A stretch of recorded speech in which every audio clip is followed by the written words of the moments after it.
Hello বন্ধুরা, আমি মনীষ ব্লগে আবার চলে এসেছি।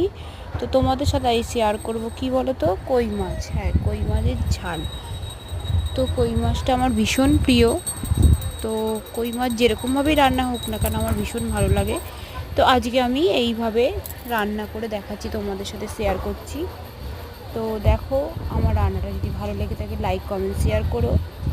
আর হ্যাঁ, জানি না তোমরা বাড়িতে কীরকমভাবে রান্না করো, আমার সাথে শেয়ার করো। থ্যাংক ইউ, ধন্যবাদ।